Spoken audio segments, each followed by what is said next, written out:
Cinquième dimanche du Carême. Évangile de Jésus-Christ selon saint Jean. Gloire à toi, Seigneur. En ce temps-là, il y avait quelques Grecs parmi ceux qui étaient montés à Jérusalem pour adorer Dieu pendant la fête de Pâques.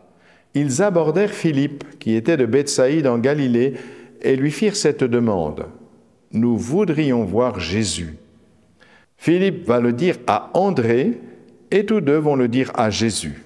Alors Jésus leur déclare, « L'heure est venue où le Fils de l'homme doit être glorifié. Amen, amen, je vous le dis, si le grain de blé tombé en terre ne meurt pas, il reste seul, mais s'il meurt, il porte beaucoup de fruits. Qui aime sa vie, la perd. Qui s'en détache en ce monde, la gardera pour la vie éternelle. Si quelqu'un veut me servir, qu'il me suive, et là où moi je suis, là aussi sera mon serviteur. Si quelqu'un me sert, mon Père l'honorera. Maintenant, mon âme est bouleversée. Que vais-je dire? Père, sauve-moi de cette heure. Mais non, c'est pour cela que je suis parvenu à cette heure-ci. Père, glorifie ton nom. Alors du ciel vint une voix qui disait, je l'ai glorifié et je le glorifierai encore. En l'entendant, la foule qui se tenait là disait que c'était un coup de tonnerre. D'autres disaient, c'est un ange qui lui a parlé.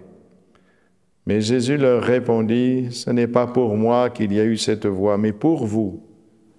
Maintenant a lieu le jugement de ce monde. Maintenant le prince de ce monde va être jeté dehors, et moi, quand j'aurai été élevé de terre, j'attirerai à moi tous les hommes. Il signifiait par là de quel genre de mort il allait mourir. Acclamons la parole de Dieu. Louange à toi, Seigneur Jésus. Si le grain tombé en terre ne meurt pas, il reste seul. Oui, nous voyons bien ce que cela veut dire. Un grain de blé possède en lui-même une force de vie extraordinaire. Un petit grain ridicule. Ou alors le gland qu'on ramasse par terre, etc., qui peut devenir un chêne, c'est magnifique. Mais pour que cette vie se déploie, il faut que ce petit grain de blé, il pourrisse dans la terre et qu'il meure. Et oui, il en est ainsi de tout ce qui existe. Regardez la chenille. La chenille, c'est ce ver gélatineux qui se tortille.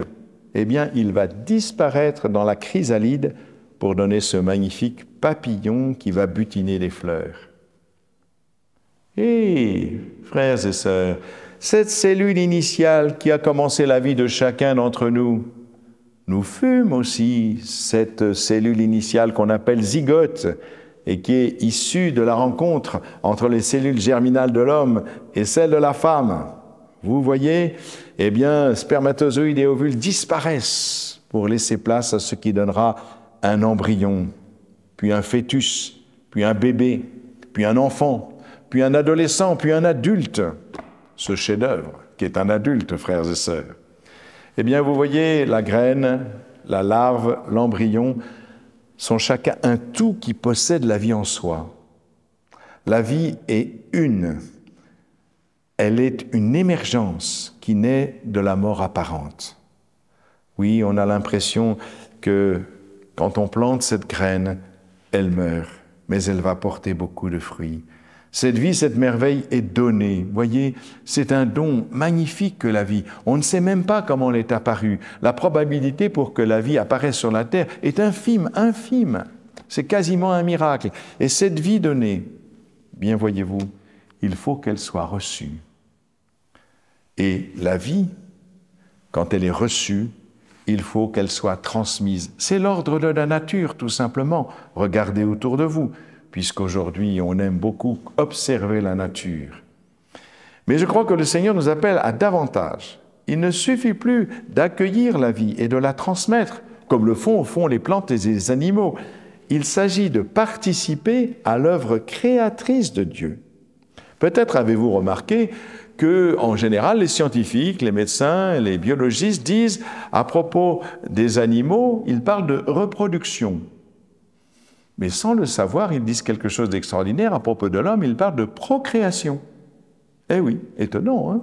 Et c'est un terme qui est utilisé par les scientifiques et pas forcément les croyants.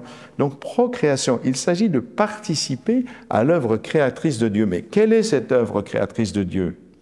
Eh bien, l'œuvre créatrice de Dieu, c'est un acte d'amour, tout simplement. Il n'y a pas de plus grand amour que donner sa vie, comme je le dis souvent. Eh bien, l'humanité est appelée à participer à ce grand œuvre divin. Vous voyez, il ne s'agit pas seulement de recevoir la vie, de la transmettre. L'homme, justement, a cette liberté de pouvoir rentrer dans cette vie et de vouloir transmettre cette vie par amour, pour l'amour, dont la vocation est l'amour. Et voilà comment on participe à l'œuvre créatrice de Dieu et que nous devenons vraiment des procréateurs. Vous voyez, le Verbe de Dieu, par qui tout a été créé, a pris chair de notre chair pour tout récapituler en donnant sa vie, en nous montrant la manière dont on entre dans la création de Dieu et qu'on participe à la création de Dieu. Jésus, par le don de sa vie, dans un acte d'amour suprême, invite toute l'humanité à entrer dans l'acte d'amour créateur de Dieu. Il est le premier-né d'entre les morts. Et nous devenons aussi co-créateurs ou procréateurs quand nous donnons notre vie. Donner sa vie fait entrer dans la vie de Dieu qui se donne tout entier par amour.